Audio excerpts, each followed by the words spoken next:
We are back. Okay, we're back here.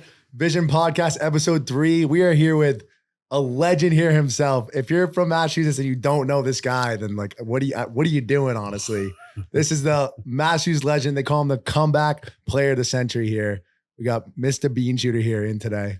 How you doing? Introduce yourself here. How you doing? I'm Mike Lee, also known as Beanshooter. Thank you. Yep, the Lowell legend here. Excited to have you on here today. So yeah, we're just gonna talk, kind of like just go through from the beginning, and I want to hear the whole story of it, like how Beanshooter was really formed, you know. And I want to start from the beginning, you know. So what was it like growing up in Lowell and the upbringing of Beanshooter? Oh man, I mean, it wasn't that bad. You know, your typical Irish Catholic home. You know, my father was a bartender and he was a bookie, and I'd like to say he was an alcoholic, but the guy never got locked up or lost a job over it. So he was like, he still drinks 7 days a week and he's 80. It's amazing. And he goes to the gym every morning. But it was a little crazy, but it seemed normal to me. But at a young age, I got in trouble with the law, a pretty serious case. And that pretty much formed, it was a pattern for the next, 20, 30 years of me in and out of, different institutions. So when was like the first time you ever got like in trouble? The first time I ever got in trouble was pretty memorable one. I used to say I'd never drink, when I was 12, 13 because of, seeing my father come home drunk and, opening my bedroom door and pissing, thinking he was in the bathroom and, shit like that. And so I was 14 down the projects and I that didn't last too long, only doing drugs. And I remember I drank 5 16-ounce Budweisers. We used to call them Bud Bombers. And somebody told me this lady lived down the hill. She had a bunch of drugs in her house and prescription pills. And they said she had Percocets and Valiums. So I went and popped the door with a screwdriver. And I get in the house.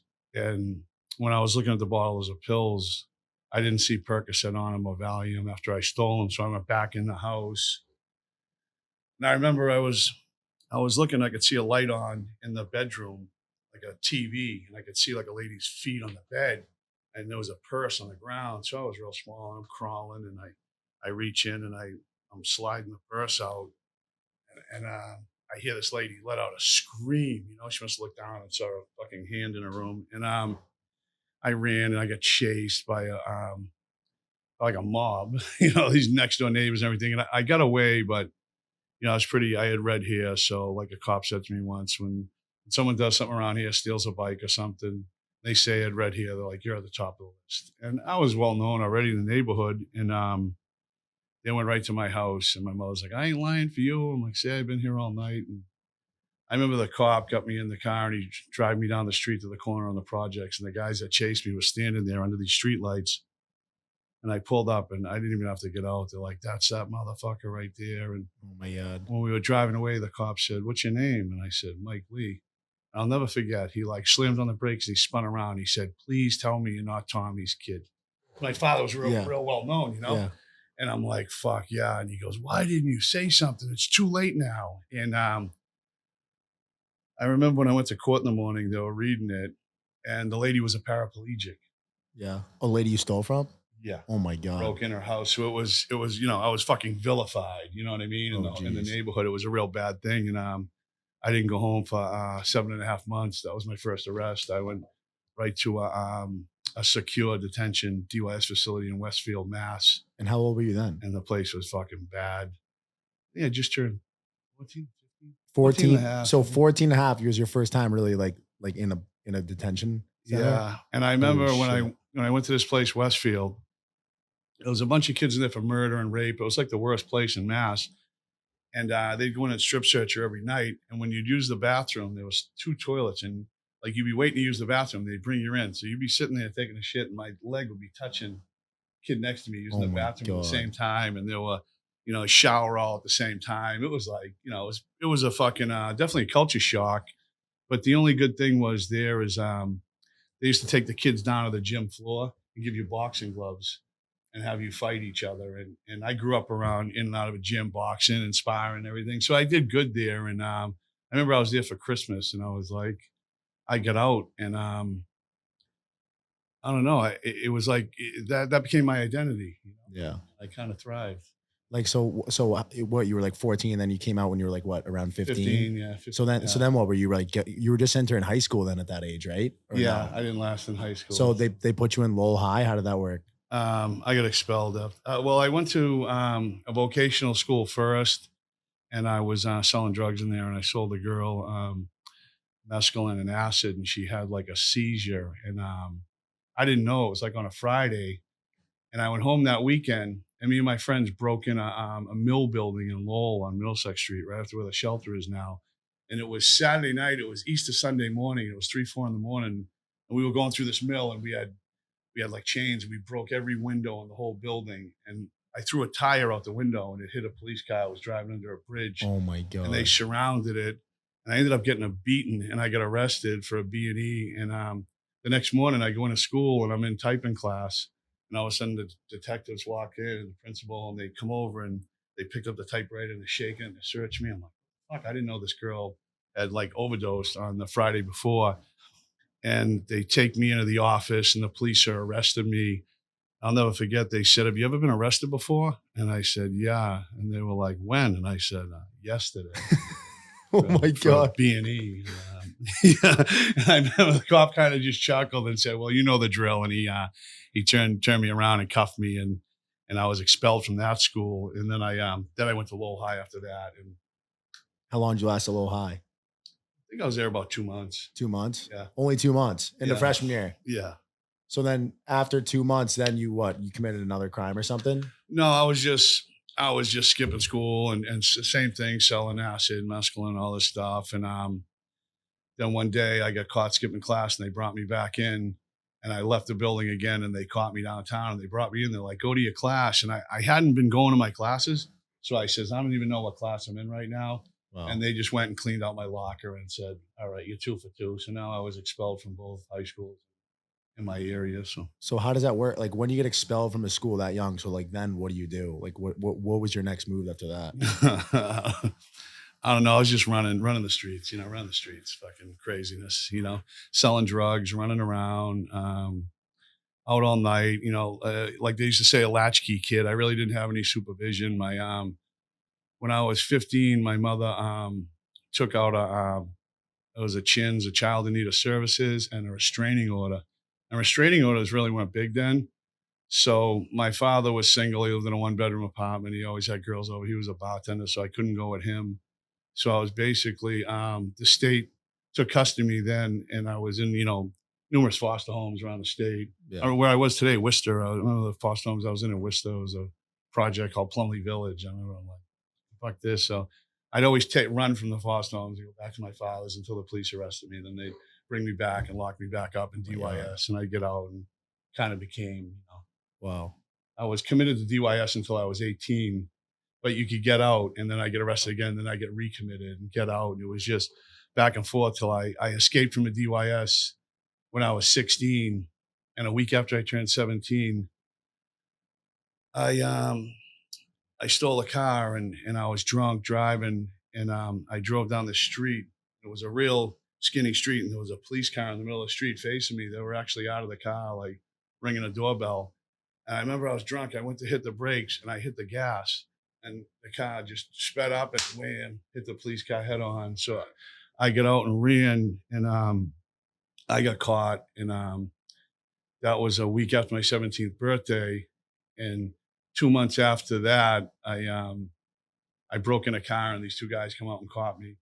And I jumped out of the car, and I spun around. I had a pair of vice grips, and I hit a guy over the head, and I hurt him bad. I split his whole head open. He went down, and the other guy went to grab me. I'll never forget. I went to hit him, and he grabbed my hand, and I was like literally going like this on his Oh my head. God. He was like a grown man. I was, 16. Well, just turned 17. Yeah. And he bear hugged me and slammed me to the ground. And I got a real bad beating that time from the police also. And I got bailed out, but they dropped all the warrants from DYS because I was in the adult system now. Yeah. And I'll never forget when I went to court, Dickie Eklund was there. It was a close family friend, and And I had a black eye. I looked like Tony Canigliaro. I know, date myself. He played for the Red Sox. He got hit with a fastball behind the plate, and if you see the pictures of him, his eye was out like that, and my eye was black, swollen shut. And I was in court, and they're calling off names. All of a sudden, they said my name. When I stood up, and I was walking to the judge, I just heard a camera like.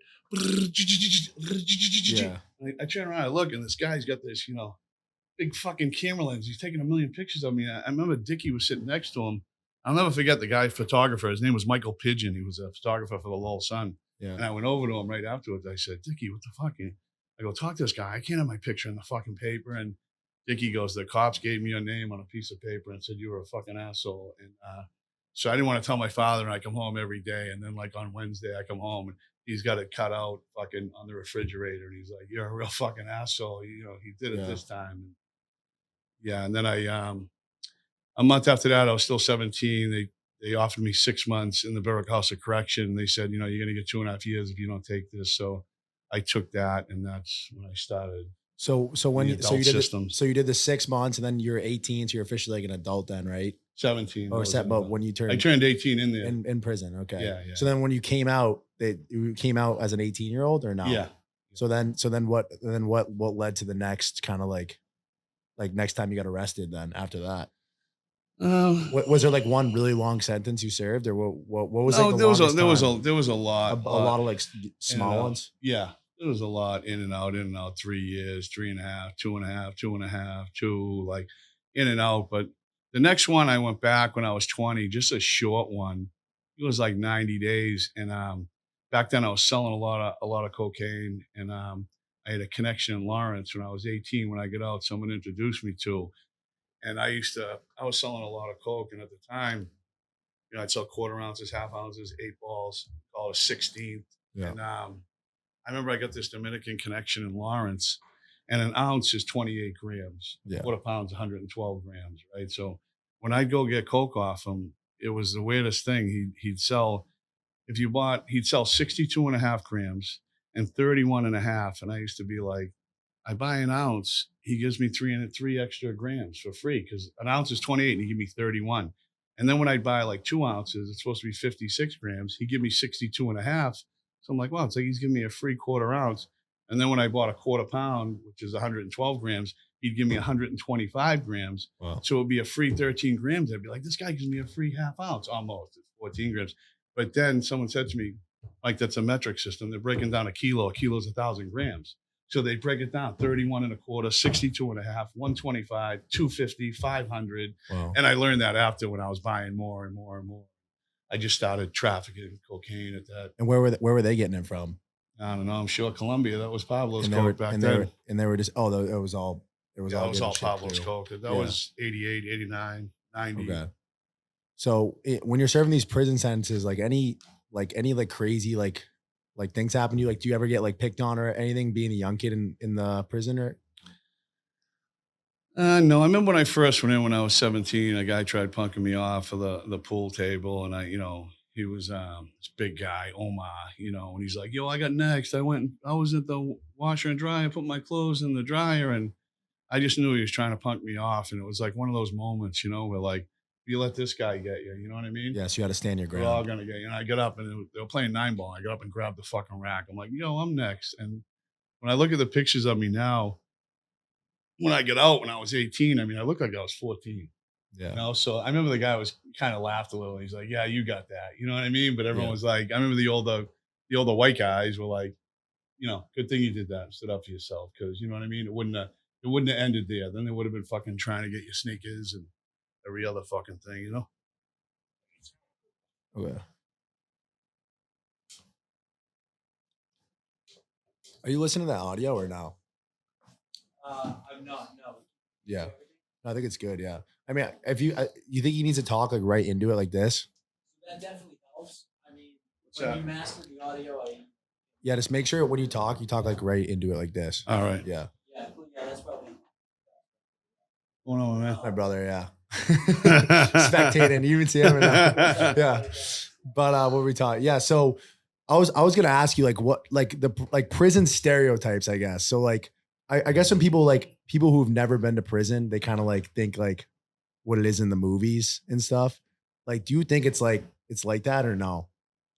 Well, I mean, it depends. When I was after the selling the coke, I met some Mexicans from Tijuana, and they started sending me coke and they started sending me weed, and I ended up getting a phone tap, and they had a pen registered device on my phone, which back then there was no cell phones really. Cell phones just come out in it was like 94, 95. I remember they brought me a Nextel. They were like a two-way. It was like a walkie-talkie, and you could talk to them. And we used to send packages through UPS and FedEx, and I started doing that and flying back and forth, and it brought a lot of heat. And when I got wrapped up in that whole case, is when I went to state prison, when I went to Walpole, and there was a lot of that was a fucking real. It was a crazy place. The state prisons are more harsh or what? Well, guys doing life and okay, like that. Yeah. So what are the type of guys that you're like in your day to day that you're interacting with there? Well, like killers or like what? Yeah. Like legit like people that serving like life sentences. Yeah, I remember my first day and when I got to Walpole, I went to Concord, then I went to Old Colony, and I got in a lot of trouble in there. I was always getting in trouble, and I was in the hole, and then in the morning when the cop would come by and do the count in the hole, you'd have to be standing up if you wanted to get you could get 1 hour in a cage outside. Oh my God. 5 days a week, so you get 5 hours out of your cell a week, but you're in like dog kennel cages like by yourself, but with a few other guys, so you just get to talk a little and walk. And I was up taking a piss, and the cop comes to my door, and I'm nodding my head like, yeah, like I want my hour rec. And he wouldn't even speak to me. He's just nodding his head, and he just goes, and I'm like, what? And he's like, pack it up. You're going to Walpole. I was like, I always heard of it. When I was younger, you always heard of Walpole. It's like a bad place. Yeah, I just got a Walpole. I'm like, oh man, fuck, Yeah. And I remember they took me and they put me in this van, and there was like, I don't know, fucking 8, 10, 12 guys in the van, and we're driving, and they're all going different places. So one guy's like, where you going? The guy's like, oh, Shirley Minimum. He's like, oh, where you going? He's like, oh, Pondville. It's like a pre-release. And, oh, where you going? They're all going like minimums. Then he got to me. He's like, where you going? I said, Walpole. I remember the whole van was quiet, and everyone looked at me, and the guy goes, that's a bad hit. And he was right. Yeah. But, what was Walpole like back then? You think it's still like that today? Or no, they closed it for a while. Now it's just classification. Okay. When I was in Walpole, after like 3 years, 2.5 years, they opened up Shirley Max, and that's the level 6 maximum security now. Walpole, they changed it all around. It's like classification. When you first come in now, they just send you there for a couple of months till they find out where you're going. But back then it was mostly lifers, mostly murderers, And who was like would you say the baddest person you ever been around in there? Well, like the meanest guy. Like everyone's like, whoa, be careful. Probably a kid I was in DYS with, Donnie Blakey, and he ended up changing his name. I'll talk about him in a second. But when I first got there, they bring you in through the front door, and you walk into this thing. It's called a trap. Like a steel door opens, then it shuts, and then they go to open the other door. But when it shut, this guy lowers down a bucket, and it had a key in it. He had a gun up in the thing. I'm like, what the fuck? And he opened the other door.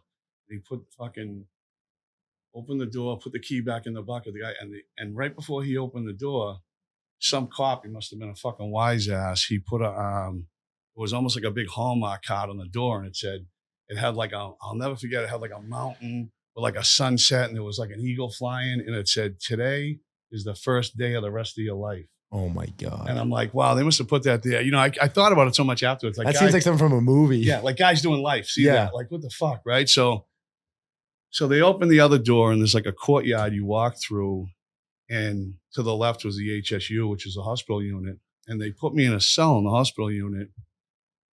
There's a guy next to me, and they come in, and they give me a feed-in tray. And I opened it up, and it was 2 hot dogs, a bag of chocolate chip cookies, big thing of coleslaw, fucking mustard, relish. There was like French fries. And I'm like, wow, like it was probably the best food I had in an institution yet. I'm like, oh, so far, so good, And then the cop come in, and he goes, Lee, Otsuki, pack it up. And I was like, oh my God. I remember this guy, Ted Otsuki, all over the news in Boston. He was on America's Most Wanted. Yeah. He was like a top 10 fugitive in the world. And I'm like, Was it a Japanese guy? yeah, Japanese guy, Teddy Actually, Atsuki. I heard about that guy. Yeah. So this guy, he was an escaped federal prisoner from Texas, and he robbed a bank in Texas where he went to some small town with him and his gang, and he had like AK-47s, and he went to the police station when they were changing shifts and actually kidnapped all the cops and locked them in a cell in the police station. And then he went down the street to the bank and just walked in like, yeah, go ahead, you can hit the alarm. You know, oh my God. It open was the like vault. it was like a small Texas town or something. Yeah, yeah. And So, oh my God. so he does shit like this. So then he escapes from federal prison and he comes to Boston. He's got an apartment in the Fenway and he's watching an armored truck or a bank. He's ready to do this big score. And he was real tech savvy back then. There weren't a lot of cameras like there are now. There's cameras everywhere. And the building he was in, somehow he rigged up a camera looking at the front door. And one night the cops rang his buzzer and he thought they were coming for him. And they were actually just ringing every buzzer in the building. They were going to serve like a warrant. And he's dressed all in black. He climbed out the fire escape. There was a cop in the alley and he fucking shot him in the head with a laser scope and disappeared. And when it happened, they're like, oh my God, who the fuck is this guy? And they fingerprinted the apartment and they found out he's and they weren't even there for him. They were just saying, oh my God. Yeah. So they go, Lee Atsuki, pack it up.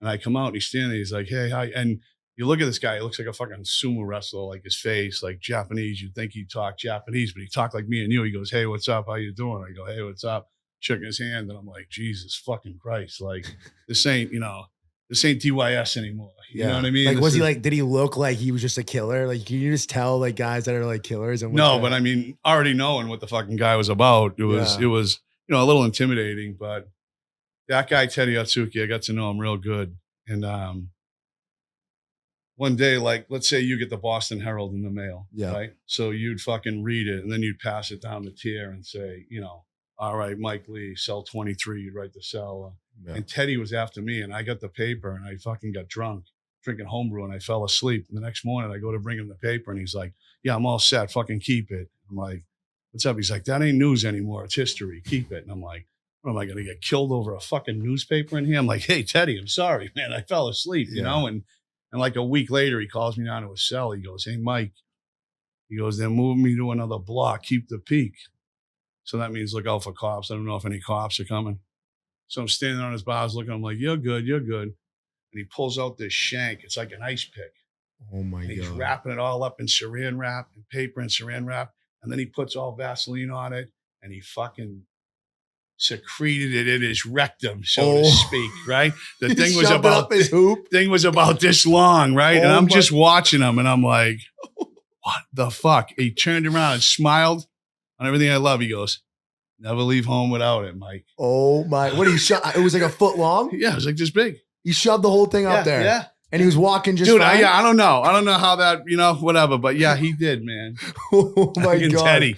Yeah, Teddy. So he had beef with other people and like, when you move, you know what I mean? They search your stuff. So he had the shank with him, But I feel like all I know is like from prison is what I've seen in like movies and stuff. Obviously, my favorite is The Shawshank Redemption. You've seen that movie, right? Obviously. You ever seen any like beatdowns, like near death beatdowns by other inmates or what? Oh yeah. I saw some good ones. You know what I mean? Like did somebody die or is it more like just like beat? One of the best ones I saw was this kid, Bobby Larkin, who, terrible. His case is just a bad fucking case. He was like him and his buddies from Quincy, like raped a couple hookers in the combat zone and killed them afterwards and tied like cinder blocks around their body and threw them in the fucking quarry. And every time he tried to come to the block, people, shake him down, have him send money, his family, and then they'd fucking beat him up and send him to protective custody. And in the mods, Walpole really didn't have a PC, but you go to there was some cells in the mods on the first tier, they'd send him. But when you met the kid, like he was your typical, Quincy, but Boston Irish kid, Shamrocks, like nice kid. I remember talking to him, we were making license plates one time. He come out, I'm like, what the fuck, And he's like, guys, I remember he come to my cell. He's like, please, can I come back to the block? Because we just got a 9 block or 10 blocks. So we're in the mods till they send us back down the max end. And he's down in the cells down the bottom in the PC cells. So he's coming up to our cells like, please let me come back to population. So me and a couple of guys go, you want to come back to population?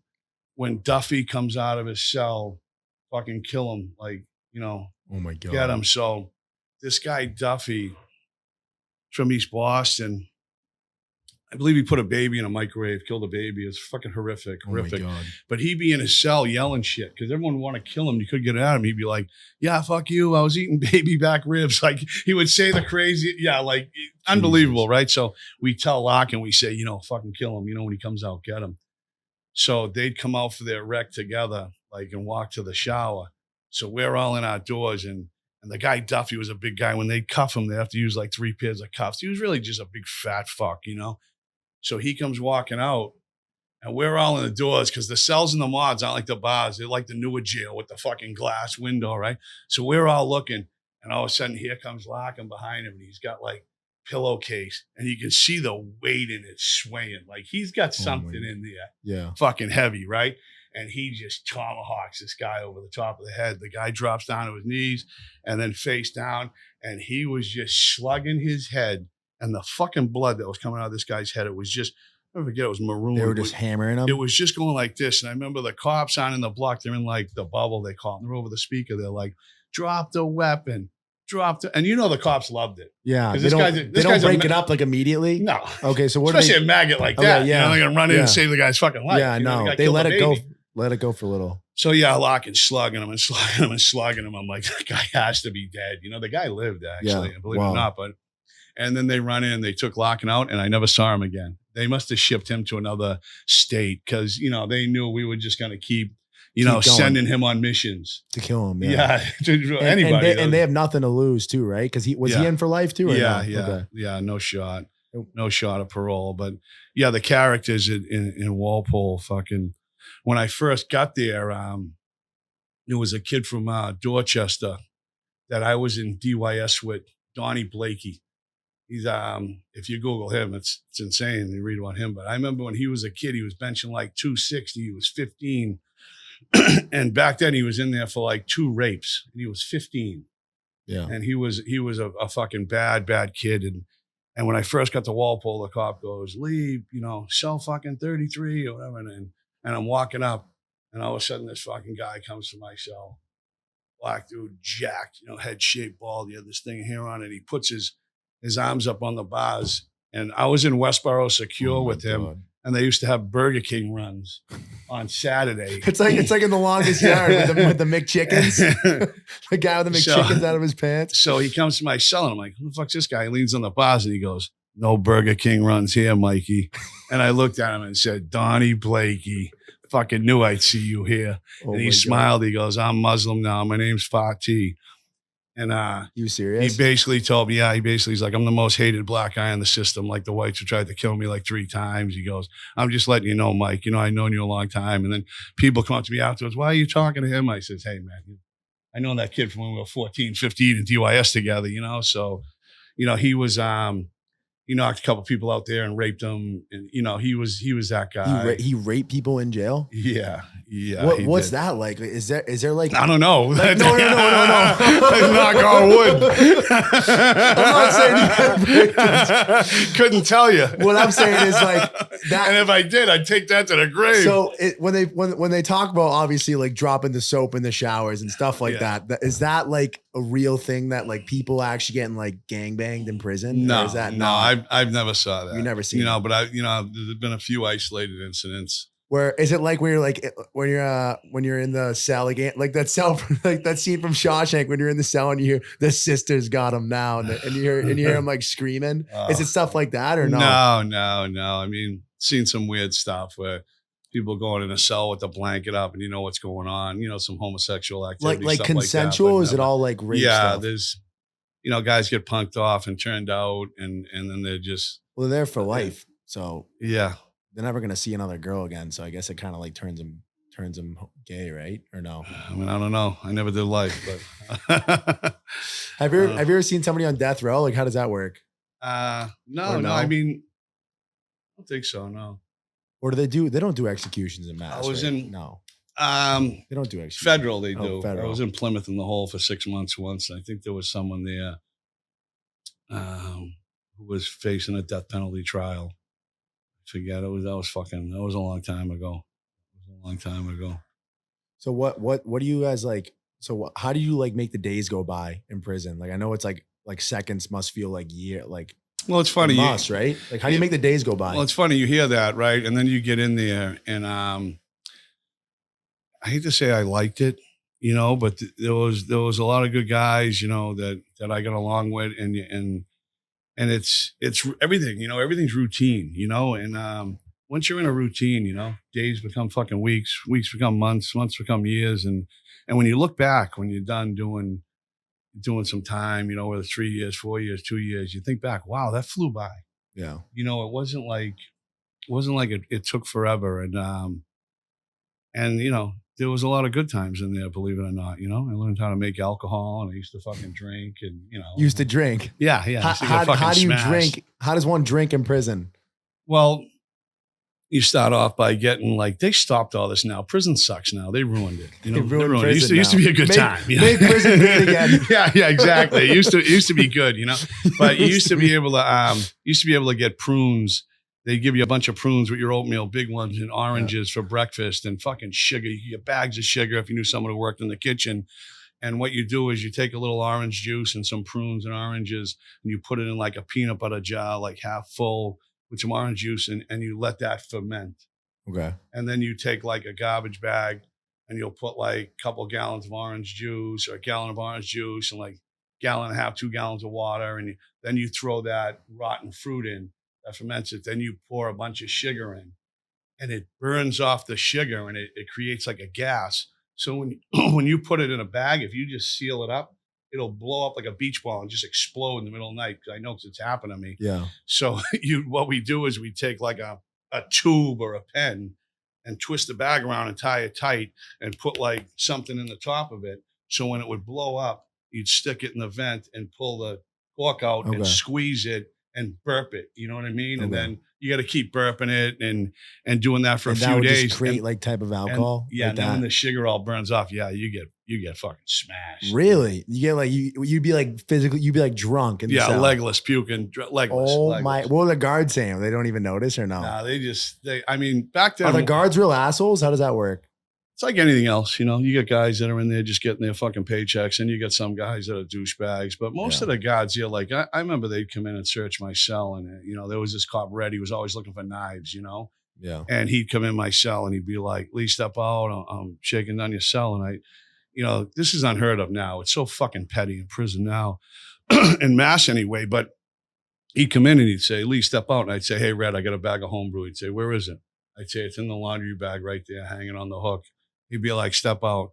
He'd rip the cell apart. I'd go back in, the homebrew would still be there. Wow. Like, you're all right, Red. You know what I mean? You're not bad. Yeah. You're not fucking bad. So some of them were like they were kind of like friends with you, but like not like publicly. Like you like just like secretly kind of. Yeah, I don't really talk to you unless mutual respect. Yeah, exactly. Like and one time I was in 10 block, which was the segregation unit, is an infamous unit in Walpole, 10 block. And it's the hole. And I was there for months. I was actually talking to someone today who called me from prison. He said, man, when you got caught fucking with the metal detector? And I was fucking laughing. And it was actually this incident where I had a job in the license plate shop, making license plates. It's like a real thing. We actually did that. I was on the machine that you'd put them on this conveyor belt and it would go through the machine and it would paint the numbers. Then the next guy would take them out and put them on these racks. It was like an oven, and they'd go through the racks and it would dry the paint. So guys were sneaking steel out of there, like angle iron, to make prison shanks. Wow. So we had this system now where we were trying to get knives out. So my friend thought of it. He said, because in the morning you'd walk in there, you'd walk through a metal detector. And then when you get out of the license plate shop, you'd go through the metal detector to make sure you didn't have any weapons on you or steel. Yeah. So I'm talking with him. I go, hey, when we go in the morning, if you're the last one, they're not even looking at you. So one morning I reached down, I unplugged the metal detector. Oh my God. So there's like 3 or 4 guys right away, first in line with all kinds of steel on them. They walk through, the cop's on the other side looking. It takes a minute for it. It's not beeping. He realizes it's not on. So we get away with it like twice. And then you sell them or like keep the shanks? Keep them. Okay. So the third time I go in, and right when you walk in, there's like this window where the cop sits in the window, and you get in and you get your time card and you punch it. So I walk in and his back's to the window. So I creep down. I unplug the metal detector. I come back up. He fucking flies around the corner. He says, up against the wall, Lee, you motherfucker. That's how you're doing it. I'm like, I didn't do nothing. And he goes, hey, asshole. He looked up. He had one of those round bubble mirrors. Oh So he was sitting there with his God. back to the window, right? And he was looking right at me come through the door. And he just busts me dead to rights, you know? And then what do they do when they bust you? They beat So you? I went to the hole to 10 block because, you know, that's a bad thing because people Yeah. are getting weapons. They can kill someone. So they don't, it's not a light infraction. So No. I get in 10 block and that's where I met one of the fucking, no, not one of them. Hands down, the craziest fucking person I ever met in my life. Oh my God. No one could ever top this crazy. This is like the cream of the crop, this guy. And Yeah. who is this guy? His name was Darren Smilage, but he changed his name to Joseph Druce after. He tried to change his name to Heil Hitler when I was there, and the courts And didn't let him. what kind of crimes this guy committing? He killed a gay guy, strangled him, and fucking put him in his trunk, and got a life sentence. But in prison, he like he told on me in there, he said to the cop one time, Butters, he goes, hey, Butters, fucking Lee's got a bag of homebrew in his cell. They're going to drink it tomorrow night. Everyone's been giving them their sugars and fucking orange juice for a week. And the cop comes to my cell. He's like, Lee, give me the homebrew. I'm like, come on, fucking Butters. He's like, the guy just told on you right in front of my offices. Like, we're coming in to get it or you're kicking it in.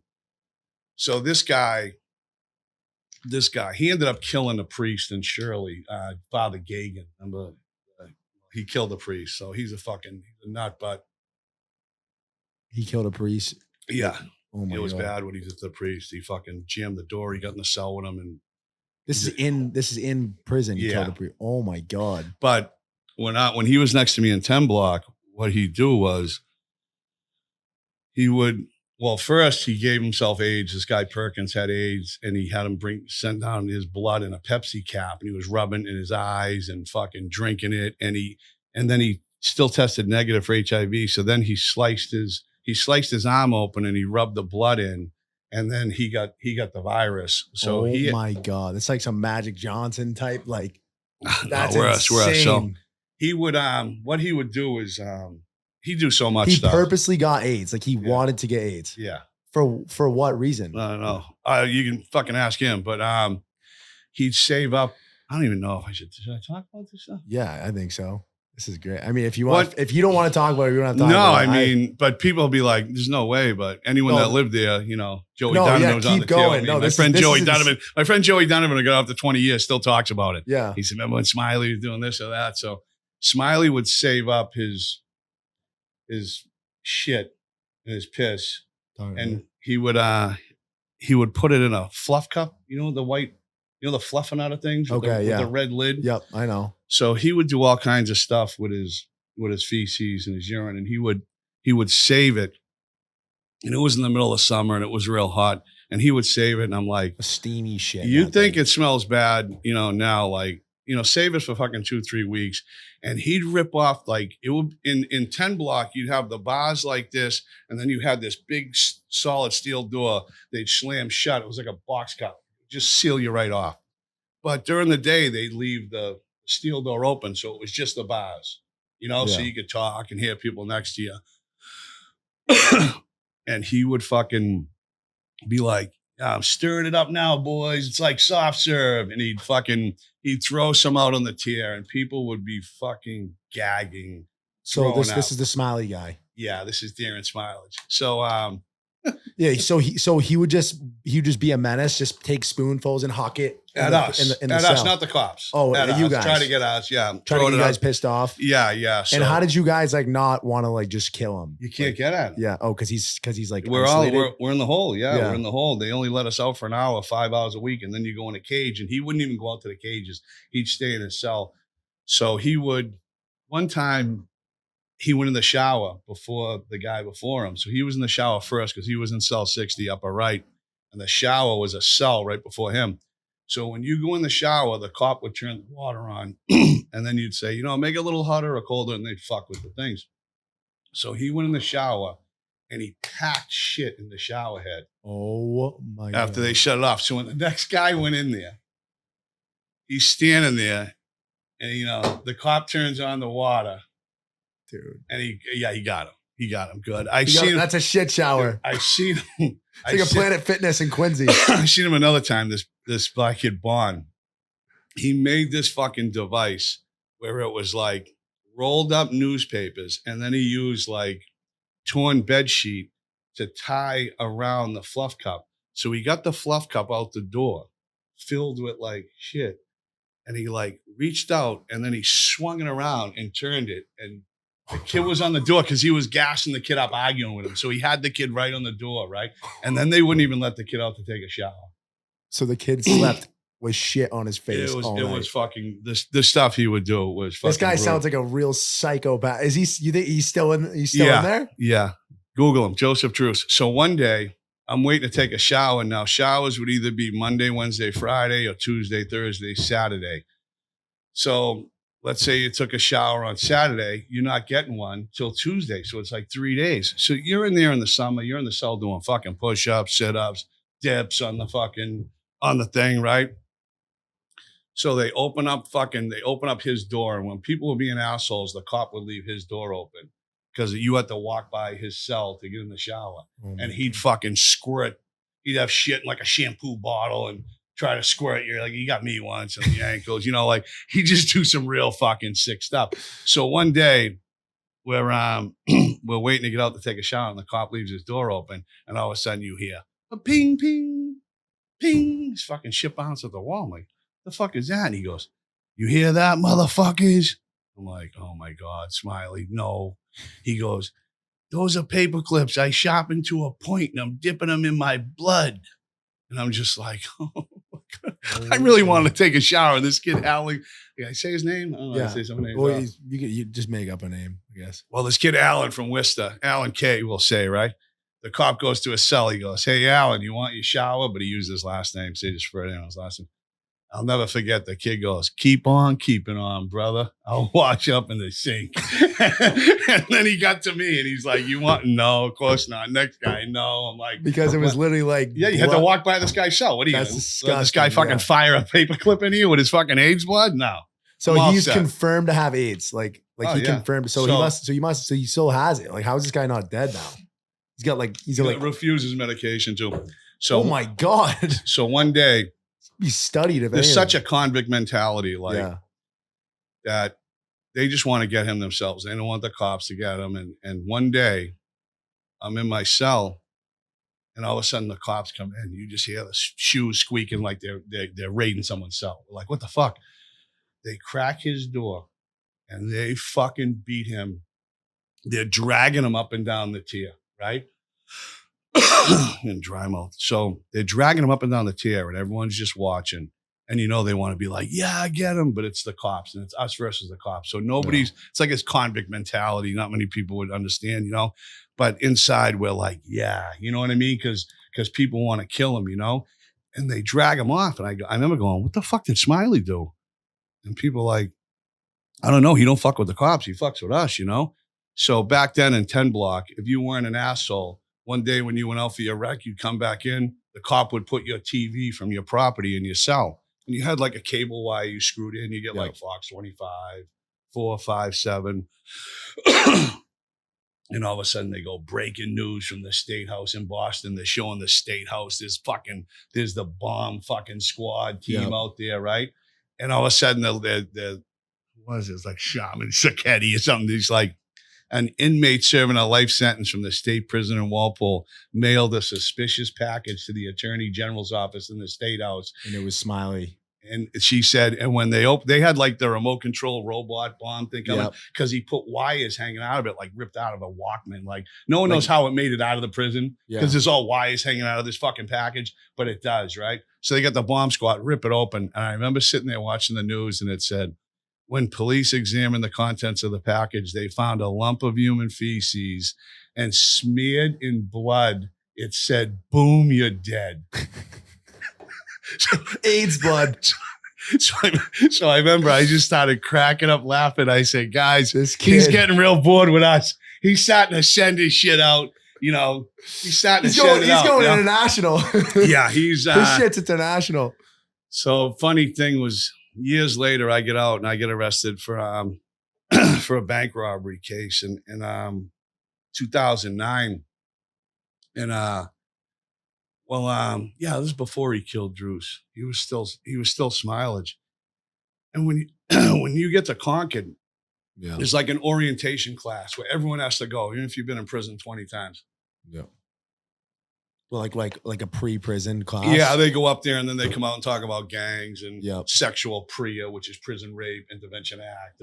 Yeah. They talk about this and that. If someone comes, puts a candy bar on your bed, don't take it. It's really, stupid shit. And well, maybe not stupid, but so before I went there, I get to Concord and I've been there so many times. I fucking finally it took me like a couple of days to get some stamps and a letter to write people to let them know where I was, because I just got busted and I'm fucking in there, right?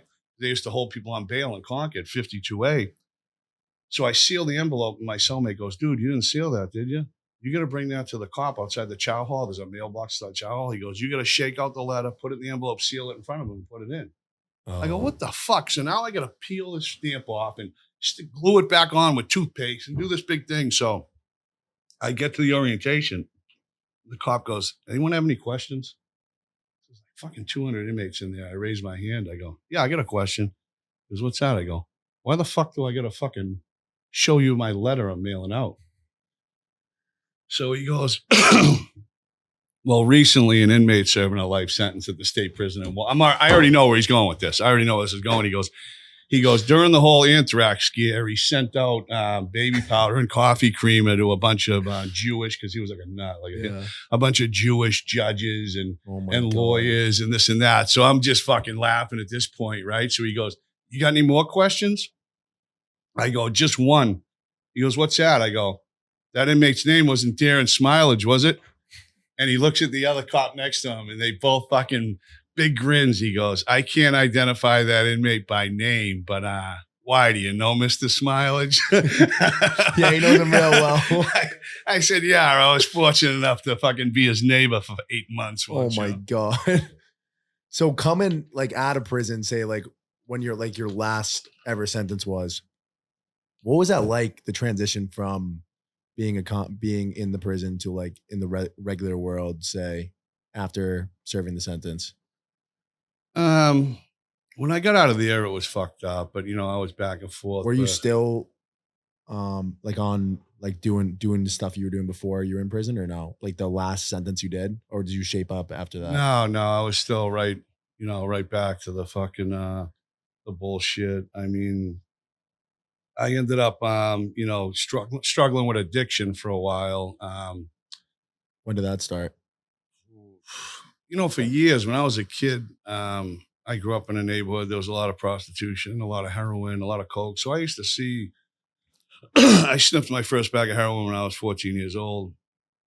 But I used to see the junkies and I used to say, never do it 3 days in a row. You'll get a habit. So for years, I'd sniff a bag of dope every now and then.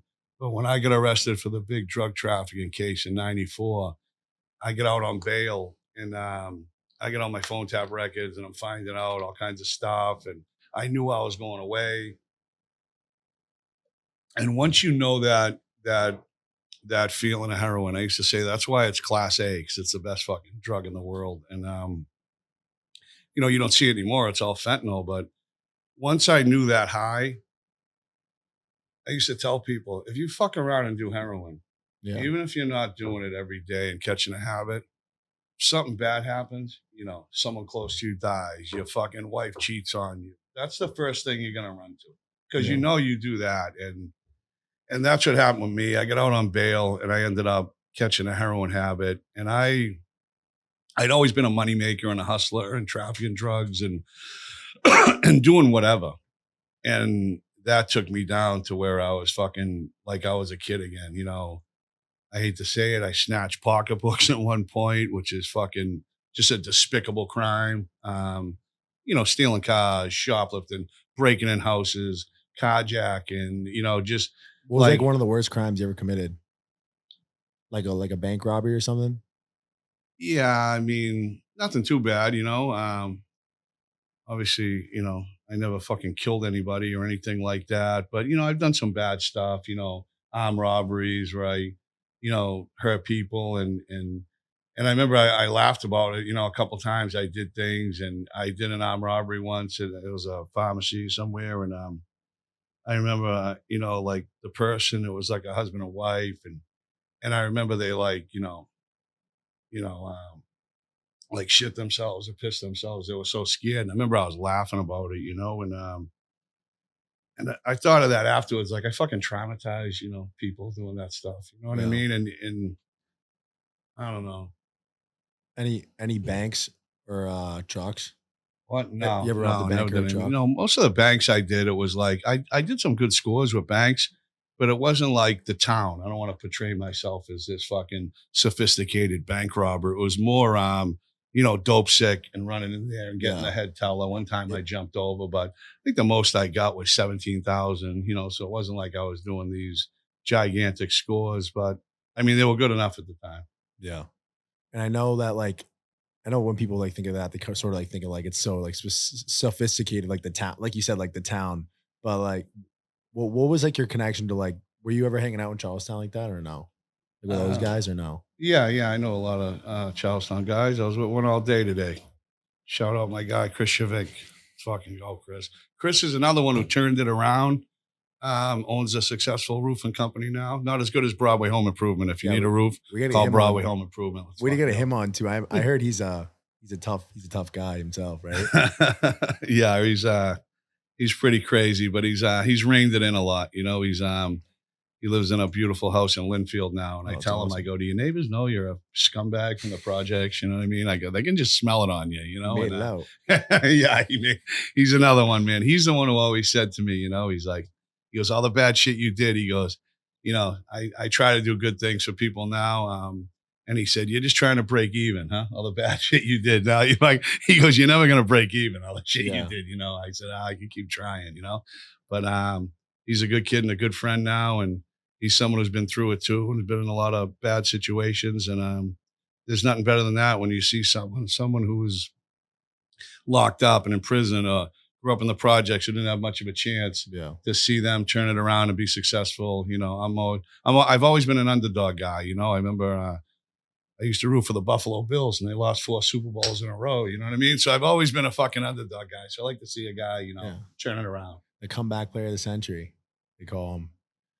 That's it. So another thing we want to talk about here is Colombia. So I want to know how did this whole Colombia thing all start, and what was what drawed you to Colombia? So a friend of mine, John Sullivan, was always he's a successful guy. He owns a lot of real estate. Just bought a beautiful place in Fort Lauderdale, right on the beach. He told me I got a key to the place. I can use it whenever. But he kept telling me, get your passport. I'm going to Belize. I want you to go to Belize. I want you to go to Belize. And I I finally did it, and we went down to Belize, and I'd never seen nothing like it. I mean, the water, it was fucking awesome, Yeah. and I was there a few days. We were there like 5 days, and I remember when we got there, he's like, "Oh, we're gonna rent the hotel together," and I'm like, "No, I'm getting my own fucking room." You know what I mean? Yeah. This and that. We get some golf carts. We drove around the island, and I remember I was at a Patriots game one time, and this guy was telling me he was a surfer. He's like, "Dude, Costa Rica's beautiful, this and that." And I'm like, I got on a plane from there. I went to Guatemala and then caught a plane to Costa Rica, and I met some guys down in Costa Rica that from the Bronx that I knew, and one of them was from Boston, owned a condo right there, and it was the strangest thing. I'm at this hotel and I found this condo next to it. You could cut through the fence, and there was a gym in there and an in-ground pool. So I was with this kid from the Bronx, Alex. I'm talking to him, and then this guy, I go in the gym, and it was a small little room, and he was in there running on the treadmill. And so I walked in and I go, "I'll just wait." He goes, "I'll be done in a second." So I wait for him, and then he comes out. Then I go in there and I'm on the treadmill lifting, and I see him out there and he's throwing punches. He's like slipping this rope, and he's boom, boom, boom, and he's putting his. I'm like, "Well, this guy can throw his hands a little." You could tell. Yeah. And so I come out and I go, "Hey, did you ever do any fighting?" He goes, "Yeah, I've been knocked out a few times." And so I started laughing. I go, "Where?" He goes, "Boston." Like, what the fuck, God. right? I go, "Where in Boston?" He goes, "In North End." He goes, "Well, the highlight of my boxing career is," He goes, I actually worked out with Mickey Ward once. Have you ever heard of him? Oh yeah. And Mickey's like, one of my closest friends, who actually took me to Florida and help the comeback, the beginning of it, and I'm like, geez. So I pulled out my phone and I was with Mickey like 2 days before and before I went on vacation and we started talking and I'm just like, I'm like, what a fucking small world. And then, I started going there and then my teeth were really bad and people were telling me either Colombia or Costa Rica. And, Cheap dentist. I went to the dentist down there in Colombia and, got some extensive dental work, and I did it without any pain medication. You know what I mean? So that's great. Yeah. That's the only thing I was worried about. 'Cause I had to get a bone graft and implants and all kinds of Must stuff. hurt like hell though. Yeah, it wasn't too bad. You know what I mean? I think people get a bad rap on Colombia. Like, what do you have to say about people that think like Colombia is like dangerous and like, is that true or no? Because I feel like people look from the outside looking in, it looks like Colombia is like dangerous place for say tourists, American tourists to be hanging around. Because is that true? You think or no? Yeah, to a certain extent, but anywhere can be dangerous. Fucking Miami's dangerous. Yeah. You know what I mean? You're out in Miami drinking until 2 in the morning. Like I don't drink or anything anymore, but it's like anywhere else. If you don't know your surroundings, if you're not aware of what's going on, something bad can definitely happen. I mean, and something bad, like I know you told me about a story before. I don't know if you want to talk about that one of the two guys. Remember that story you told me? what they got them safe. Yeah, no, the one with the when they were with the two hookers or something. Oh yeah, my guy, French French toast. Or no? Yeah, sure. So yeah, tell us about that story. So these kids I know, they fucking met this girl on Tinder and they're hooking up with her and this and that. And he was hanging out with her for like a week. And he was in an Airbnb and he was with his cousin. And he was in the room with her and they were like, getting it on a little bit or something. And he heard the door open and he fucking stood up. And she's like, tranquilo, papi. And he goes, I seen her face. I knew something was wrong. So they kicked in I showed him the pictures of them in the videos. It's pretty grueling. horrific. It's horrific. And they come in, they had a hatchet and a pistol. And they hit him with the hatchet. They split his head open. And then they got him on the ground and his cousin on the ground. And she jumped up and she's with these two people that were in there. And they kept asking him where the safe was. And he's like, there isn't a safe here. It's an Airbnb. He had like 2,500 to like take it. And so they got him on the ground and they take out the zip ties and they lay him down. They tell him to put their hands behind their back. And then they started stuffing socks in their mouth. And basically means they're going to kill him. Yeah. So at that point, his cousin, he's like, my cousin got that dog. And I like your cousin, and he goes, yeah, he wasn't going to sit there and fucking suffocate on a sock and let him zip tie him a sock. And so he jumps up and starts fighting. And he actually got shot. And the small caliber put a hole right here and he get hit with a machete. And the guy, they emptied the clip on him. And they got him pretty good. Yeah, they got him pretty good. I'll show you the pictures. Yeah. So they got him really good. And he's like, we started turning the tables on him. He's like, they were like young kids. He goes, I want to stay 16, 17, oh my God. And they started turning the tables on him and they actually ran out. And he's got all the footage from the Airbnb. He's got the camera footage of them like running out and all that. And he went to the fucking hospital and I was laughing in the video. He's like, his boy's like, my boy French Toast. He's like, this is all evidence. And I laughed because the cops don't investigate nothing down there unless you like hire a private investigator and find her. And I always look on Tinder for that girl because she's got a distinctive dragon tattoo on her hand. You know what I mean? Yeah, you think she's probably out for the next victim, right? Yeah. I mean, yeah, it happens. You know what they do? Usually they drug the drinks down there. You gotta be careful. I know there was a story about that Asian kid or something that got drugged. Oh yeah, he got killed down the dumpster. Yeah, something. Terrible. And then they pump it on the news. I feel like so they make that honestly like harder for them people to come to Colombia, right? Yeah. But like I said, you got to be wary of your fucking surroundings down there. You ever felt unsafe in Colombia? Yeah, a few times I was in a. What was the time when you probably felt the most, like your life was in danger, or no? No, nothing really. Nothing jumps out at me. I can't remember anything. Right? Thought I was gonna fucking die or anything. But I thought there was one time in like a taxi or something, right?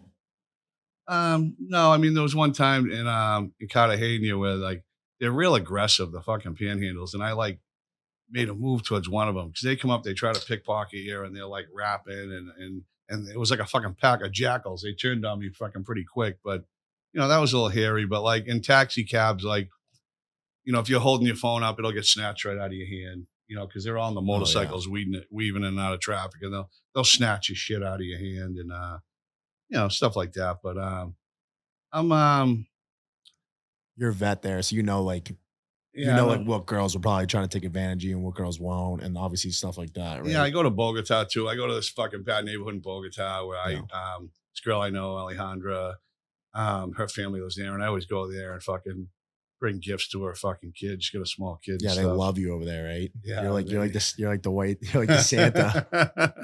You come in, you're like, dude. The baseball team. I got all the uniforms that say shooter baseball, and I try to hook them up when I'm down there. They must love when you come through. Yeah, they do. They do. That's for sure. You know what I mean? And there's in Alejandra, is that like her son? It's her son, right? Yeah. The kid you're going to, or no? So the girl Alejandra. Yeah, what's the story? Should we talk about Alejandra? Or? Yeah, sure. Okay. I mean, she was in Medellin, and I got like a cousin, Tommy Lee, who lives in Medellin, and another friend who's a lawyer. And the girl Alejandra, I knew her for probably like 18 months. She had a little pizza stand in Medellin, and that's how you met her, off the pizza stand? Yeah, really. One day she messaged me. She goes, "If I try to go to the United States, will you help me?" So what am I going to say? No.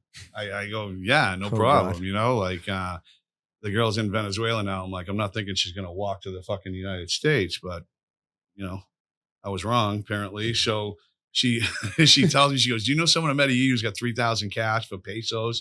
So I call my boy. He's like, "Yeah, I got $3,000 in my house." So they go over there. She goes, "I'm going to start the journey tomorrow. I'm going back to Venezuela. And there's this jungle called the Darien Gap, which is, it's like a 20-day on foot trek through the jungle. And if you Google the Darien Gap, it's one of the most treacherous. Yeah, it's treacherous. And there's poisonous snakes. It's like quicksand. And not only is it like physical limitations, you got groups of like rapists and knowing these people got their fucking all their money with them, and they're trying to make it to the United States. So she's messaging me. I don't know how she's getting service there and here and there. She's like, "I made it through the jungle from Venezuela through Colombia." She goes, "I just went across the river in Panama. I almost got swept away by the current." I'm like, "Oh my God, this girl just fucking walked from Venezuela to Panama." And then like 2 or 3 days later, she messages me, and I had a friend in Costa Rica who's got that condo, a small hotel there. She's like, "Does your friend still got that small hotel in Costa Rica?" I'm like, "Yeah, where are you?" She's like, "I just made it into Costa Rica. I'm in San Jose. We're afraid the cops are going to see us." So I call up my boy. He puts them up for a night. There's like 8 of them. He's like, "How do you know these fucking people? You fucking nut, right?" Like, dude, don't ask me. So he puts them up for a night. And he puts them on a bus the next morning to Nicaragua. Now it's been like 3 weeks, 20 something days. They walk through Nicaragua, walk through Honduras, Guatemala. She actually makes it to Mexico, and the cartel gets her. So the bottom of Mexico, and that's when they get picked up by the cartel. Yeah, cartel puts them in a house for like 4 or 5 days. She's messaging me, and they ran out of food, and they were fucking, show you the video, she's cooking ants. They collected all these black ants, and they're like frying them in a pot. She had no food. I'm like, what the fuck? Do they bring food on the trip, or are they just kind of like getting it along the way? No, they bring it. They bring jugs of water. That's what she said. She goes, not only there's all prickers and vines, and she goes, not only was it, you see dead bodies, and another thing is like, you twist your ankle or break your leg there, like, oh, you're toast. Yeah, they're not carrying you. No, it's like every man for himself. Like, see you later. You know what I mean? They'll literally leave you in the jungle. Yeah, you'll like get. Yeah, you're done. Oh so my God, she makes it. And with like other like old people on this trip too, or no? Like, there was a lot. Not really any old. You need to be like young and strong if you want to make the journey. Yeah, it's pretty much all fucking desperate. Right? Yeah. I mean, like I say, you see this country now. It's fucking terrible. These borders, right? They're not secure. I mean, the country can't sustain it, right? These towns in Texas are getting overwhelmed. But hey, I'm rooting for those people, because if you were from Venezuela or these slums in Colombia where there's the future's so bleak, right? Of course you're going to try to come to the United States. So sorry, bringing you back to where you were. So they come to the bottom of Mexico, and the cartel grab them. Then what happens next? Yeah, they kept them in a house for a while, and then they put another cartel took them, and then she's like, the cartel said they want another $500 to take us across the river. We're close to the river. If we don't give it, they're going to tell us to go back. So I'm like, I don't know the people she's with, right? So I go, fucking, all right. I send her 500. The next day, she's fucking video calling me. She's in like a Motel 6. I don't know what it was, but she took a hot shower after 26 days. She got a made bathrobe on. She's close, but at least she's still in Mexico. Yeah, she's still in Mexico. Okay. So she's like, in the morning, they're taking me to the river. She goes, if I make it across, I'll give you a call. So I remember she said she had cousins in Houston. So I'm not thinking she's coming to Massachusetts. I'm just thinking I'm going to, help her out, send her some money. What are the odds? Yeah. Right? So fucking 3 days go by. I don't hear nothing. I'm like, well, I wonder if this girl fucking drowned or something. You know what I mean? It's pretty crazy. And next, I get a call from a fucking border agent. He's like, hey, I got this girl here, Alejandra, Gonzalez. She says she knows you. yeah. Will you sponsor her? I'm like, what? So that's really how that's it. You just need somebody to sponsor you, and you can. So I go, yeah. He goes, can you have a ticket waiting for her at JetBlue, San Antonio Airport? So I'm like, yeah. So I message her, and I'm like, when I'm booking the ticket, I'm like, do you have, like a maleta, like a suitcase, or do you just have a carry-on? And she texts me back, Mike, I have the clothes I went into the river with. That's it. I'm like to ask if she has a suitcase. Like the girl just went on a 28-day journey through the She dragged a fucking suitcase to the jungle. Yeah, she had like a tinfoil jacket on that immigration gave you, and she came. Oh my God. Yeah, she's doing good now. She got a job. She's fucking. So how many miles do you think she walked? Like I don't that know, must man. have been like I don't know, the Darien Gap. Google it, man. I don't know. Like from what? So where? Listen, I got trouble walking up fucking 3 flights of stairs. I'd be fucking. They'd be feasting on my. So she started in what? Venezuela, you said? Yeah. And she made it all the way up to Mexico, and then to Houston. Rio Negro. So how does that work? Once you cross Eagle Pass, you always see the news. Eagle Pass. Yeah. So once you cross that river and you touch ground, you're good, right? Yeah. I know. They just walk and wait for them to arrest you. Oh, so that's it. You're not even trying to sneak over. You're just waiting for a border to come grab you. Catch and release. They really don't even send them back. They just take them into holding cells. Wow. Okay. Yeah. And then do they send some back, or they keep? Like, how does that work? I don't know. I don't think so. Wow. I don't think so. I don't think they're sending many back, but I don't know. This it's crazy. It's a crazy fucking time. I don't know how. Like, how's she doing now? Or good. Are they? Can they deport her? How does that work? I don't know. I know she's. There's so many of them in the United States now. These court cases are just getting dragged on and on. Do they let them work or no?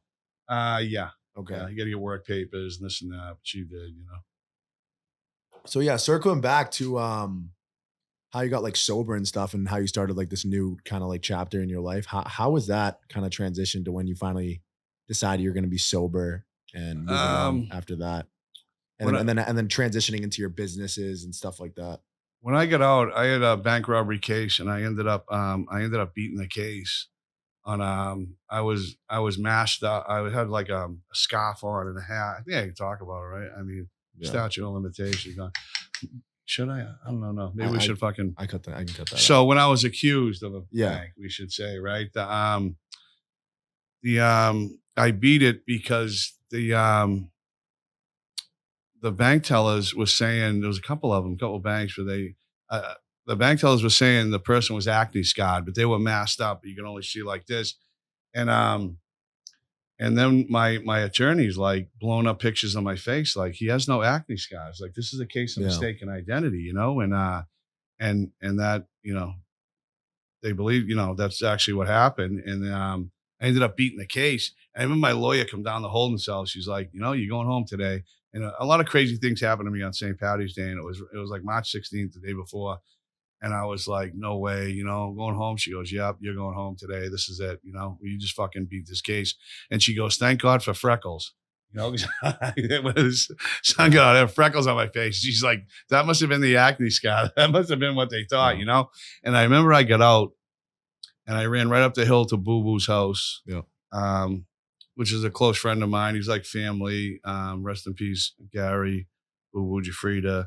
If anyone ever saw the movie The Fighter, I know it came out in 2009, or High on Crack Street on HBO. There was a documentary on Boo Boo and Dickie Eklund, which is, Dickie's like my brother. It's like family.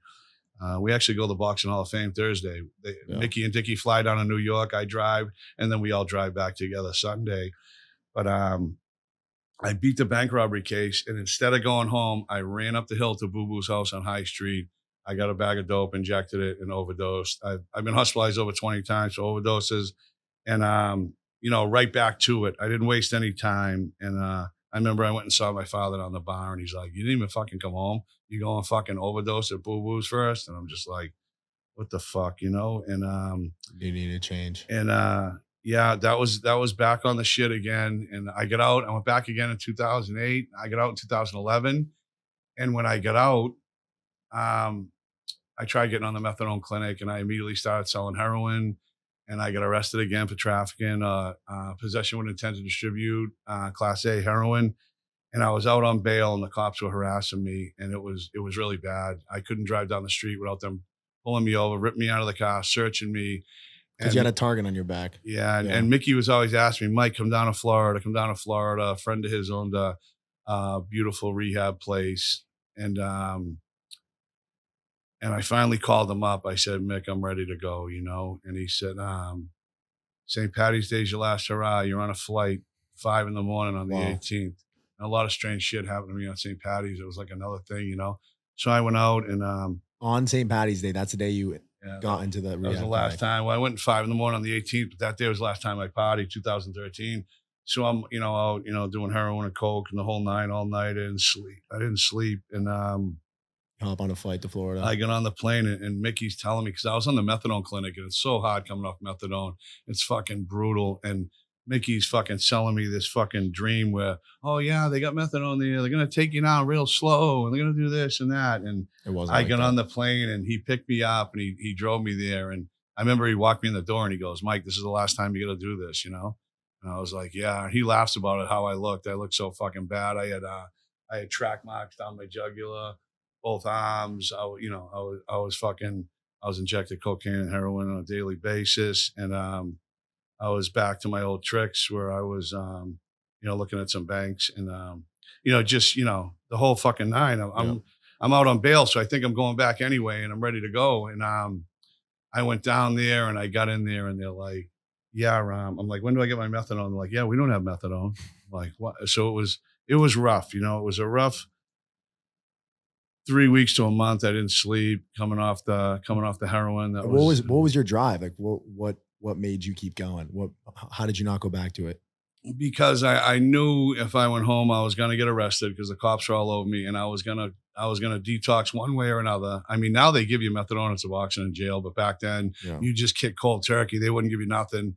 And that was a fear of mine, I've kicked in jail so many times, and the methadone, I had never kicked methadone in jail, but I've seen guys, they don't sleep for 2 months, 3 months. It's really bad. It's really bad. So that was a motivating factor. I didn't want to detox like that. And the place he took me was like, awesome. I mean, I'm not going to say it was Passengers Malibu, but I mean, compared to the state-run detoxes I was usually in, the Shattuck Hospital in Jamaica Plain or Boston Cab down on Mass Ave or, any of these places, this was really, massage girls. I mean, it was pretty nice. So then a few months go by, you finally get sober. Then what?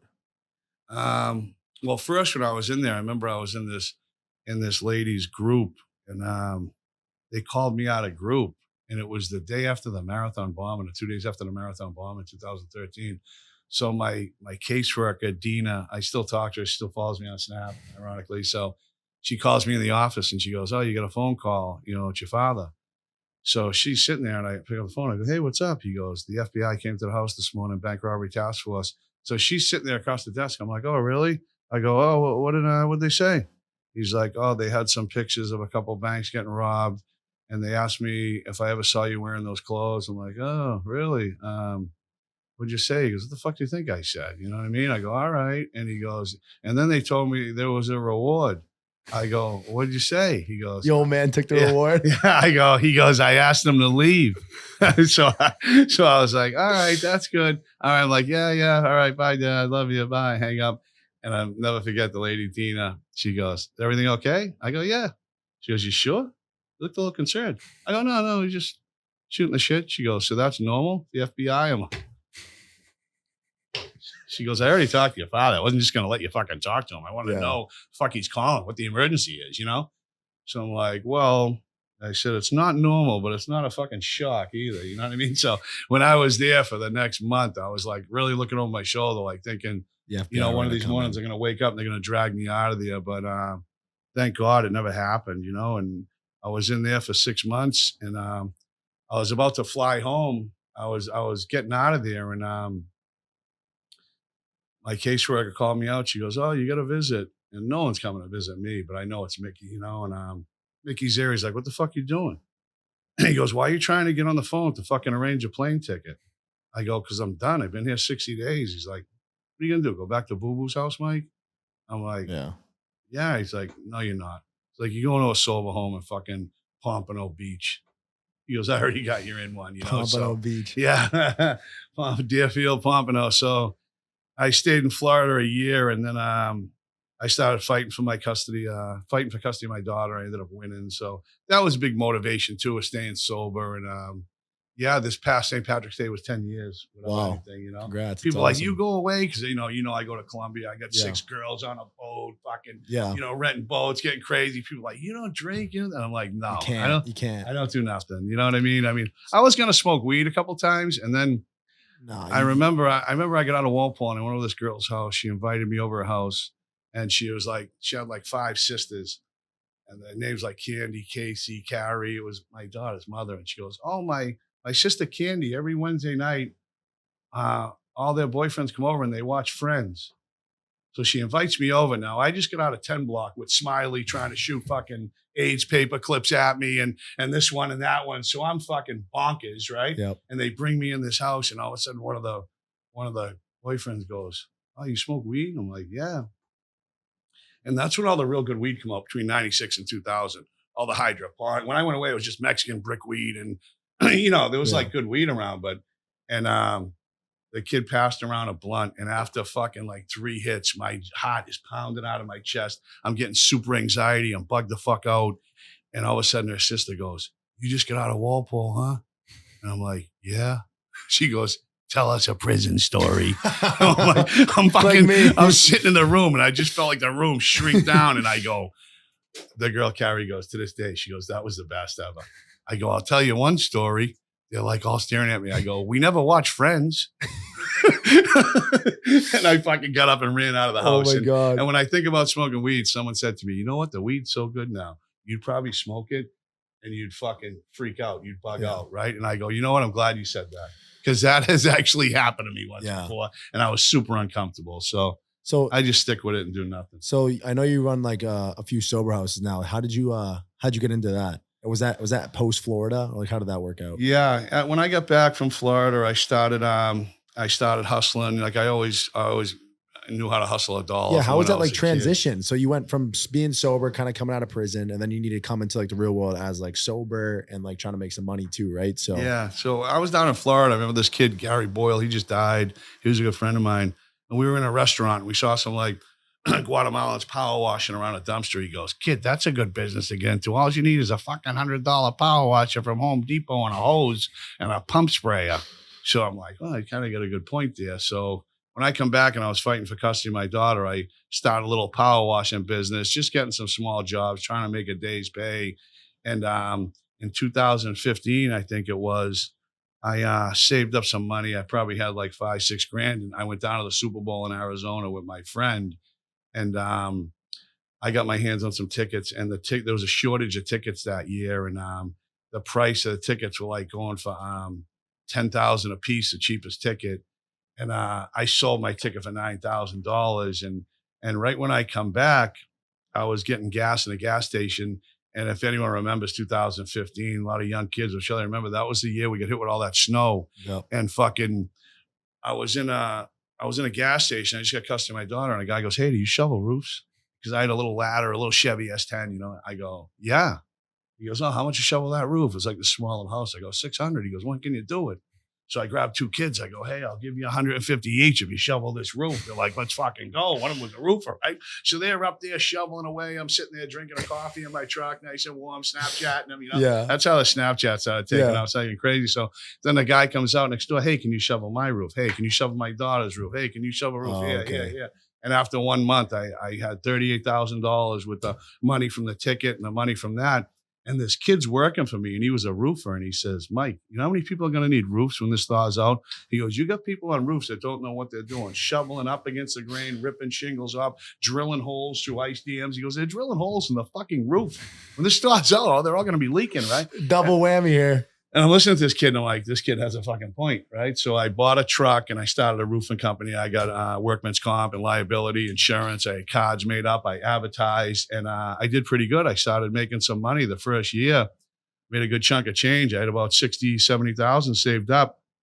And my closest friend, Spiros Kinsakis, who stuck by me through everything, who was uber successful, but the kid has been working since he was fucking 14. And you know, he's doing so good now, and he still works harder than anyone I know, you know? Yeah.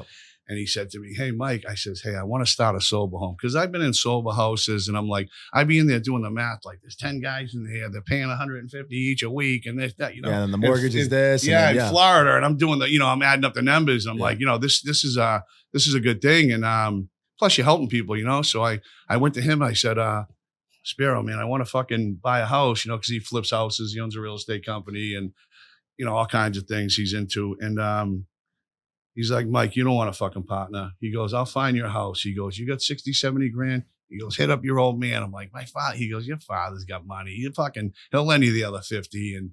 And he found this house for $135,000, which was kind of like a steal. Oh, what a steal. Yeah, what a steal now. So it needed a lot of work.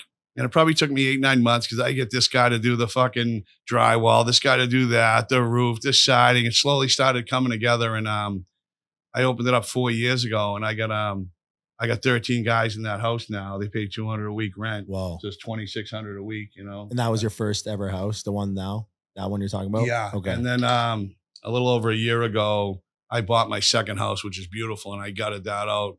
And all hardwood floors. It's fucking beautiful. And same thing. I got like 12, 13 guys in that house. Wow. And that house was $230. I put like $130 down. So I only got a $100,000 mortgage on that. So yeah. Now I own 2 properties, and I got the roofing business. Yeah. And I also own a massage parlor. Yeah. How did you get into the massage parlor then too? Chinese girl, Shin. Yeah. Love Shin. She's the best. We see her in the videos too. And then also, how did the social media get mixed in too? So what was your first? I remember when I was down in Florida, there's a kid from South Boston, Evan Yanovich. He's an iron worker. Fucking my iron workers. I got a ton of them. They're the best. He was down in Florida with me, and I'll never forget one day he goes, yo, Mike Lee, you got Snapchat? So I'm like, what the fuck Snapchat? Because, you know, yeah, a lot older than these kids. You know what I mean? I still, like, I'm mentally, I'm about 18, but I got sober when I was 43, 10 years ago. So I go, what the fuck Snapchat? And he goes, Mike Lee, you need Snapchat.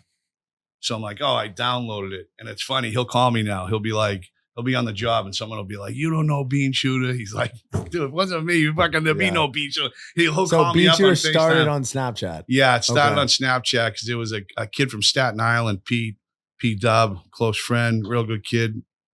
And one day he says to me, yo, Mike, don't fuck with that guy. He's a fucking Beanshooter. And I was like, what?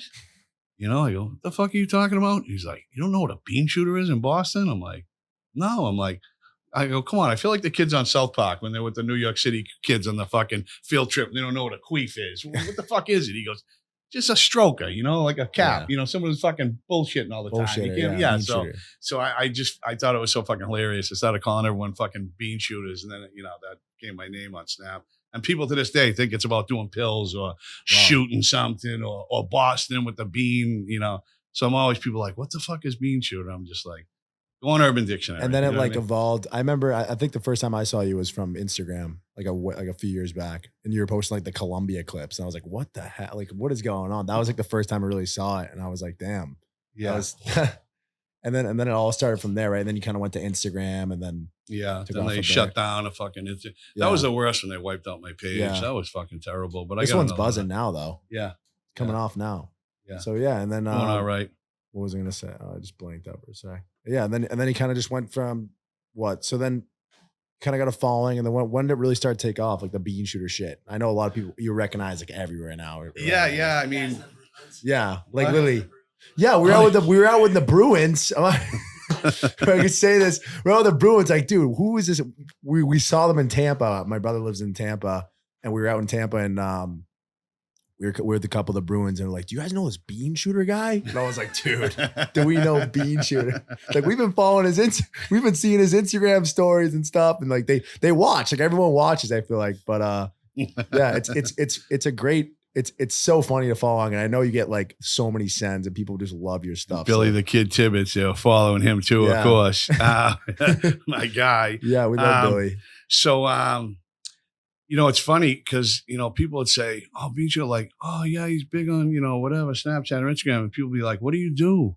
And I'm like, I don't know, just nothing. Like, because it was just me, like every day I'm driving around. I'm always Snapchatting everything. And, friends started sending it to this one and that one and started going on. And people are like, what do you do? I'm like, I don't know. I don't do like skits. I don't run in Dunkin' Donuts like it's real with underwear life. on my head, throwing donuts around. I'm not like, I'm just, trying to keep it real. Like, it's funny you say Beanshooter. I remember my kid's mother says, the fuck's a Beanshooter? So I go, Google Urban Dictionary. And it's just someone who's always exaggerating, lying. And she called me up. She goes, you're the complete opposite of that. You're the realest motherfucker I know. Yeah. I go, I'm a walking contradiction, I guess, but Beanshooter is real now. Yeah, it just started, like I said, just my story every day. People sending it. I remember like 3 years ago, I was up at Lake Winnipesaukee and I was in a gas station and these two guys like, fucking Beanshooter. I'm like, oh, where do I know you from? They're like, we don't know you. We just follow you. And then someone else goes, dude, I love your content. And I go, I have content? Like, Content. What the fuck is that? You know what I mean? And it started taking off, but the Snapchat sucks. You can't really grow. You can only have like 5,000 followers or something. Is all you can accept. I mean, if you get like big enough on Snapchat, I know a lot of people I know people who make a lot of money off. I don't know people personally, but I'm saying like I've seen stories of people that make like a lot of money off Snapchat. Yeah. I think that's like the place where a lot of the creators are making money now. But what's your goals like business wise? What's your goals like social media wise nowadays or what? I always thought like, the fuck, I should be making some money off the social media thing. And I had a couple of things. It definitely will come with time for sure. Someone, pay me some money to shout out their business, a car business in Boston and a couple of small things, you know what I mean? Made a few grand. And, but the thing is with that, like, I'm not like, that's what's good about that is I can just be myself and I'm not going to put all my eggs in one basket because I got the massage place, I got the construction business, I got the sober home. So, if I make money off the social media, it's all well and good, but it's not like if I don't, no, I know, it's that's the end of the fucking story, So, and you just continue to just keep getting more sober houses and stuff like that. Yeah, that's the goal. More real estate properties. You know what I mean? That's the goal. Awesome. Maybe some more massage parlors too. We'll see how that works. And they're not happy ending massages. They don't make banana cry. Don't run into Louise Wellness thinking you're gonna get a happy ending. You're gonna be sorely mistaken. She gets pissed. Oh yeah. Does she get a lot of those happen or what? Yeah. People will come in, but like, she's got a lot of regulars. So a lot of couples go in on Saturdays. And she got a lot of women, so she's got a good client base. But of course, once in a while, like a guy will come in and she'll know right away. She'll be like letting them know, like, this guy's a perv. Yeah. I don't know. I used to hate that. You go for massage, you don't get a hand digger at the end. I'd be like, the fuck, I wouldn't give a tip. But now I own a place like that. I'm like, wow, that's a piece of shit. You know what I mean? Just automatically expecting that. You know what I mean? But yeah. So there's a big sign on the door, right? That says no. Yeah. We do not offer sexual. But usually that sign never deterred me. You know what I mean? I mean, that was usually a mask for the cops. So yeah. Robert Kraft would walk right in, Yeah. So no, it's the real deal. So. Yeah, now I just like I said, just trying to do the right thing, trying to fucking help people. And like I said, when I get on the sober house, people be like, oh, you make a lot of money off them. I'm like, yeah, you make money, but you help people too at the same time. So hopefully it's some good comedy. I think it's better because you understand the struggle. I feel like not anyone could just go in and just have sober houses. Like you've been through it, you've experienced it, like what they're going through type beat, right? Yeah. So it's easier for you to relate to them for sure. Yeah. And I think that there are people that do make a lot of money off sober houses, I know, but I don't know if they've actually like been sober, been like addicted and stuff like that or gone through addiction, Yeah. So, I think it's better to have been there so you can, like a lot of guys, like I'm going there every day playing cards with guys. And I'll be like, buddy, you hang out with them. You're like buddies with them. Yeah. Like you're fucking high. Like, no, I'm not. I'll piss. I'm like, dude, you already failed the eyeball test. Like I'm not wasting a fucking. So once they get back, they're immediately kicked out of the house. Yeah, I bounce them right out. Sometimes I'll give them a chance to go to like detox, do a 14-day program and come back. If you really like them, then Oh, another. Oh, okay. So there's a guy in your sober house who was a little bit weird when he was cooking up. I want you to tell that story. Oh my God. That one. Listen. Okay, so I got a call from Beanshooter or It's fucking a text, disturbing. and Isn't it disturbing? there's a guy in his sober house that's cooking up something a little bit weird. Let's tell us that story. So I get a text. I'm in Medellin, and I was supposed to come back, but these guys I know who own some vape companies and this and that. Shout out Musa Crave. They wanted me to stay. They were going there for some big expo, and I was there 5 days late. So all of a sudden I get a text from a guy in the house like, "Hey, so I had an Arab guy in the house, and they go, dude, he's been going out at night with a Tupperware container, and he has like this knife next to his bed. He's been going out at night with a Tupperware container, and he's and yesterday he almost started a fire. He was cooking. It looked like a dog's head in the pot on the stove." So I'm like, dude, shut the fuck up, right? So these two guys I'm with are Arab, actually. Ironically enough, one of them owns a business, weed places in New York City and New Jersey, and I'm with these two guys, and I'm like, get out of here, and and he sends me this picture, via text, and I just see two big eyeballs, and you can see like the outline of a head, and it's in like a pot, like boiling On a stove. Dude, it's disturbing. Like I've seen the picture. I said to my daughter, she called me immediately and said, "Why the fuck would you send me that?" She's fucking 14. Someone's neighborhood dog is just missing. You're gonna see a missing poster around Lowell. So I call up his uncle when he moved in. His uncle paid me, and he's an Arab guy, and I got him on FaceTime, and I got these two guys with me, and one of them, you'd never guess he was Arab. He got like red hair, glasses, like a goatee, wearing like Jordans, and you'd never know in a million years, And all of a sudden he starts fucking talking to him in Arab. And first the guy says it was a raccoon. He got it at Market Basket. They sell raccoons at Market Basket. That story wasn't fucking holding any water. They're down the meat section. I'm like, there's no way. So then he switches up and says it was a lamb's head. So afterward, now the guys, they start yelling at him like in Arabic. And then the guy calls me up 5 minutes later, and he's like, "I'm sorry, I respect you, and he's gonna move out, and if you want, I'll pay you an extra month's rent." And I said to these guys, "What the fuck did you say to this dude?" You know what I mean? The guy was obviously fucking scared. Yeah. The kid Joe from New York City goes, "Dude, he knows who we are. Like, believe me, you ain't gonna have no problems with him. He keeps saying he respects you. He doesn't want any problem." I'm like, dude, I want to fucking threaten the guy, but the dude was a weirdo. The other one in the house, he was acting really strange, going out at night and all that. But afterwards, I actually Googled. You guys can Google it too. Lamb's head cooking, and you see the big eyeballs like this. So, do you think it was confirmed a lamb? Yeah, I think it was a lamb's head. And I told the guy point blank. We told him if any dogs come up missing in the neighborhood, like, these guys gonna have some fucking problems. You know what I mean? See the signs. So we were actually, they were actually looking. They were looking around for the signs. So.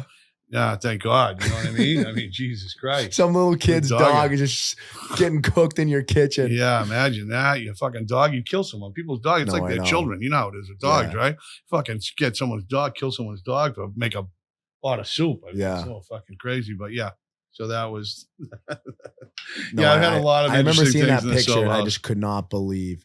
Like disturbing, right? Yeah, disturbing. Yeah. Disturbing. I know all those guys in the sober house. They're all characters themselves. They got a million stories. They got a million even like anytime you post videos of them, they seem to go viral. Like that one with the ankle. That one got a few million. Yeah. Right? The one where you're in the house with Frankie. What's he doing now? He's doing good. Okay, he's still in the house or no? Yeah, he's still in the house. He's doing great. He's doing great.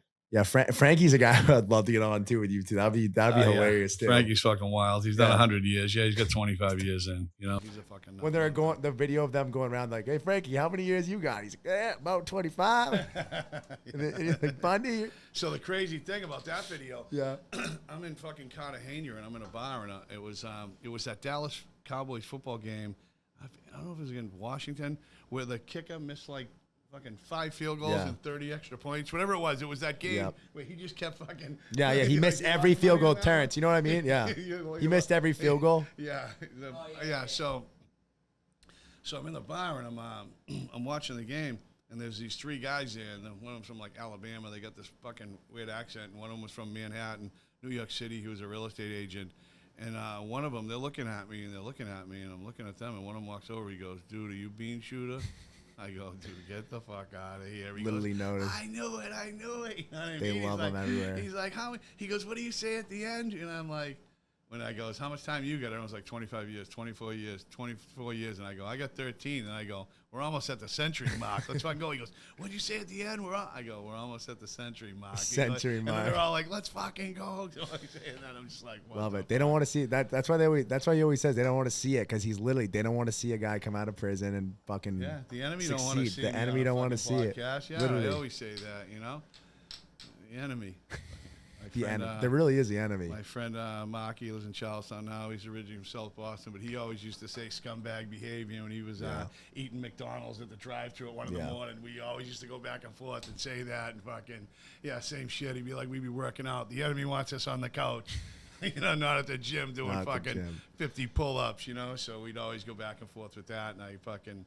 Yeah, that became my fucking mantra. You know what I mean? Oh, I know. Yeah, you have a bunch of sayings that just like they just stick everywhere. Like kids just see you and they're like, "Yo, Beanshooter, like a gentleman." Like they just say it like they.